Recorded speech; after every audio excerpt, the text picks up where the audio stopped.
इस क्षेत्र के तकनीकी तौर पे वो सांसद हों न हों, लेकिन मुझे एहसास है कि फूलपुर की जनता ने उन्हें सांसद मान लिया था, चुन लिया था। आदरणीय अमरनाथ मौर्य जी, यहाँ के हमारे अध्यक्ष आदरणीय अनिल जी, विधायक आदरणीय संदीप पटेल जी, इस क्षेत्र से कई बार विधायक रही, प्रतापपुर की विधायक आदरणीय बिजमा चाची जी, भारतीय जनता पार्टी के लोग बेईमानी करना भूल जाएं। ये घमंड में है कि हम बेईमानी से चुनाव जीत लेंगे, और फूलपुरी नहीं, प्रदेश के कई इलाकों में क्या क्या हालत कर रहे हैं, चर्चा कर रहे थे प्रदेश अध्यक्ष जी। मैं नहीं दोहराना चाहता हूं, जाने कितना पुलिस, जाने कितनी फोर्स, लेकिन ये बीजेपी के लोगों कान खोल के सुन लो। देश के लोकतंत्र ने, देश के बाबा साहब के संविधान ने हम सबको वो ताकत दी है। हमारे नेता स्वर्गीय जनेश्वर मिश्रा जी कहते थे कि जब उंगली में निशान लग जाता है तो बड़े बड़े तख्त पलटने की ताकत आपके पास आ जाती है। तो ऐसे अपने समाजवादी साथियों आपसे कहेंगे कि आदरणीय मुर्तजा जी को ऐतिहासिक वोटों से यहां से जिता देना, और ये दिखा देना प्रदेश और देश के जनमानस को कि बेईमानी कहीं चलने वाली नहीं है जब जनता खड़ी हो जाती है। बहुत कोशिशें की, बहुत हथकंडे अपनाए, तब भी तो 37 जीत गए अकेले, 43 जीत गए गठबंधन में। और ये सच है, राष्ट्रीय अध्यक्ष जी ने कई मौकों पर कहा है कि अगर बेईमानी नहीं होती तो अकेले इंडिया गठबंधन उत्तर प्रदेश से 60 सीटें जीत गया होता।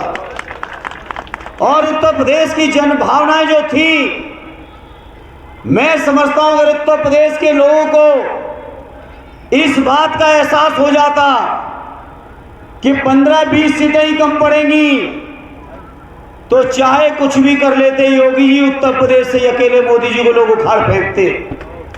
ये ताकत है उत्तर प्रदेश की जनता की, ये ताकत है समाजवादियों की।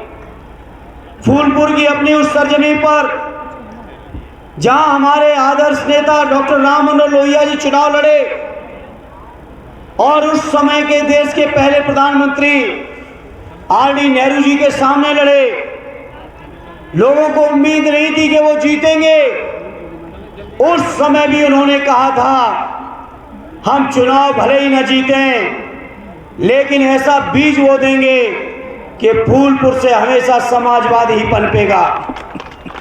तो आज तो हम इंडिया गठबंधन के तौर पर समाजवादी और कांग्रेस लोग के लोग एक साथ खड़े हैं।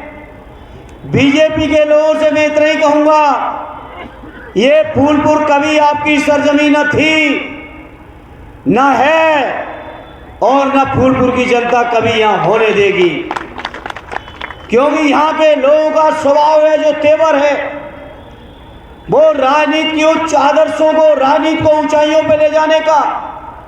यहाँ के लोगों की सोच कभी छोटी सोच नहीं रही। यहाँ के लोगों की सोच कभी नफरत फैलाने की नहीं रही। यहाँ के लोगों ने कभी गंगा जमुनी तहजीब को कमजोर नहीं होने दिया। ऐसा ये शानदार हमारा फूलपुर क्षेत्र है, ऐसा ये जूसी क्षेत्र है, जिस क्षेत्र को समाजवादियों ने खून पसीने से सींचा है।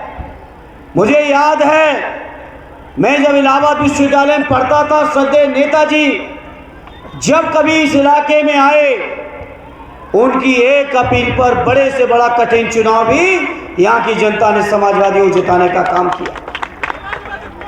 आज आदरणीय राष्ट्रीय अध्यक्ष जी ने ये जो पीडीए का नारा दिया है, ये पीडीए का नारा कोई मामूली नारा नहीं है।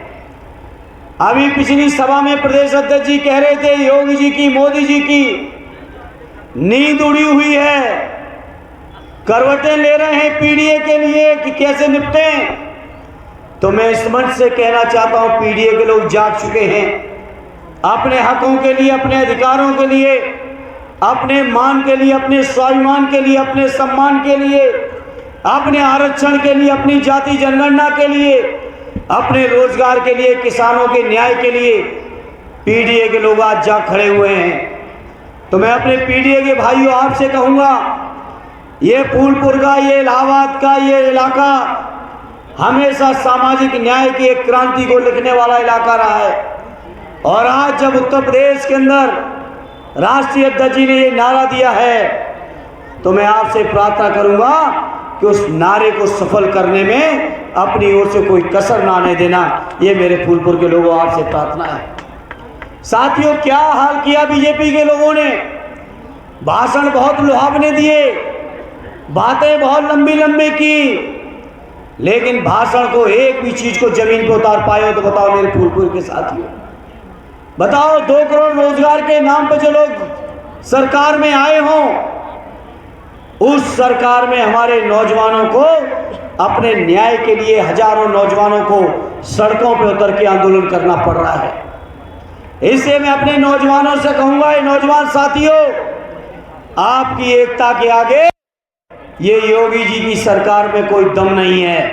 क्योंकि हमें याद है अभी 3 दिन पहले 4 दिन पहले राष्ट्रीय अध्यक्ष जी जब आए थे सहसों में, उन्होंने एक बार हुंकार भरी थी अपने नौजवान भाइयों के समर्थन में, और 1 घंटे के अंदर योगी जी को फैसला वापस लेना पड़ा था।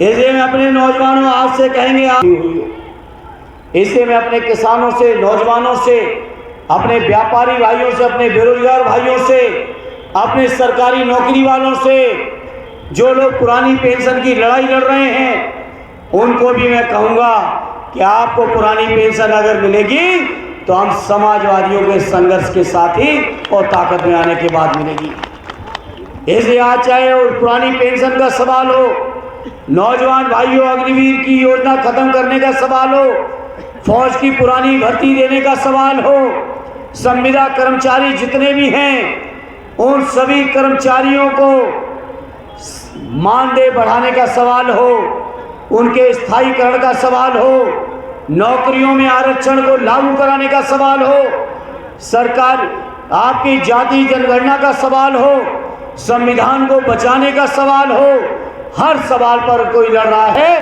तो आदरणीय अखिलेश यादव जी के नेतृत्व में समाजवादी लोग साथियों लड़ने का काम कर रहे हैं।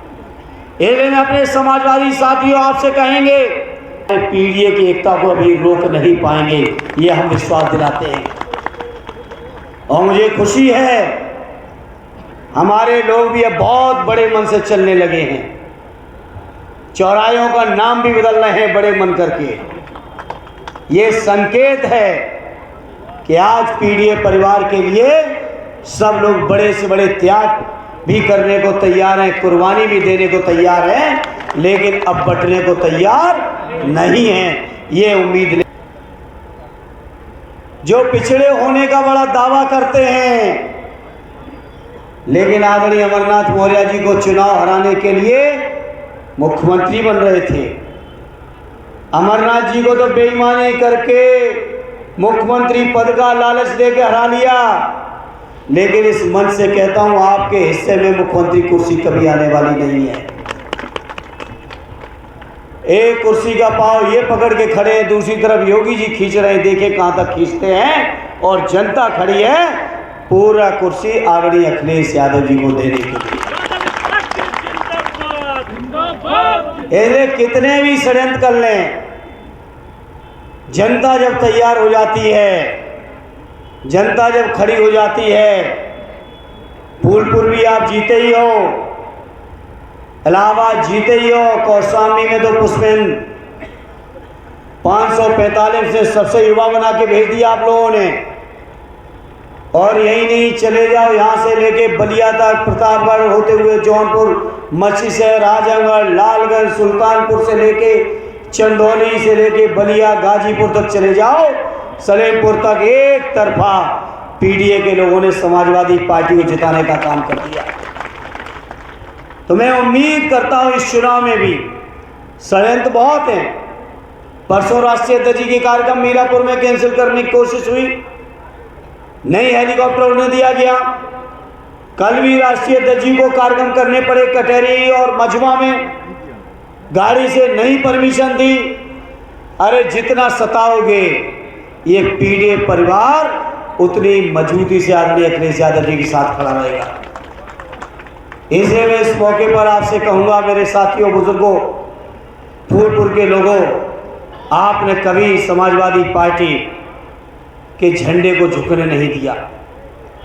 आरडी पंडित जी, स्वर्गीय पंडित जी जब से झंडे को लेके चले इस विधानसभा में, उस समय झूठी हुआ करती थी, तब से लेके आज तक अधिकांश चुनाव आपने जिताए हैं। आरडी मुर्तजा जी कह रहे थे मुझे तो नहीं पता था, अभी 2022 का विधानसभा भी आपका जीता हुआ चुनाव बेईमानी से हराने का काम किया।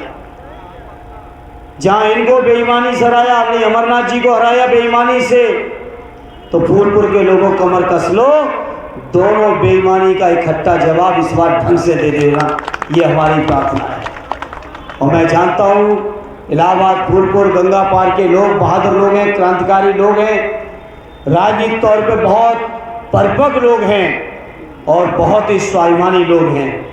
जब अन्याय और अत्याचार होता है तो अन्याय अत्याचार का फिर अपने वोट के माध्यम से, अपने संघर्ष के माध्यम से, अपनी मेहनत से दूना जवाब देना यहाँ के लोग जानते हैं। इसलिए मैं इस मौके पर अपील प्रार्थना करूँगा कि आप लोग ऐतिहासिक वोटों से आरडी मुर्तजा जी को, जो हम सबके वरिष्ठ नेता भी हैं, उम्मीदवार भी हैं, कई बार यहाँ के भी चुनाव लड़े, दूसरे क्षेत्रों से भी विधायक रहे, ऐसे अपने नेता को ऐतिहासिक वोटों से चुनाव जिता देना, ये हमारी प्रार्थना है, निवेदन है। और मैं उम्मीद करता हूँ, आरडी प्रदेश अध्यक्ष जी का आदेश हुआ कल परसों, हालांकि मेरा कार्यक्रम करेल क्षेत्र में था, तेज प्रताप वहाँ से उम्मीदवार हैं, रिश्ते में चाचा हूँ, तो कहीं ना कहीं जिम्मेदारी भी ज़्यादा समझता था। लेकिन जब प्रदेश अध्यक्ष जी का आदेश हुआ तो फूलपुर और गंगा पार इलाहाबाद में आने से अपने को रोक नहीं पाया और आज आपके बीच आके मैं खड़ा हूँ। तो मैं उम्मीद करता हूँ, जहाँ आरडी राष्ट्रीय अध्यक्ष जी होके गए, लगातार सारे नेता लोग काम कर रहे हैं, लगातार काम चल रहा है, तो कम से कम इस काम का परिणाम जब 23 तारीख को निकले तो आरडी मुर्तजा जी ऐतिहासिक वोटों से यहाँ से चुनाव जीते। इतना ही लाज रख देना, इतना ही सम्मान रख देना।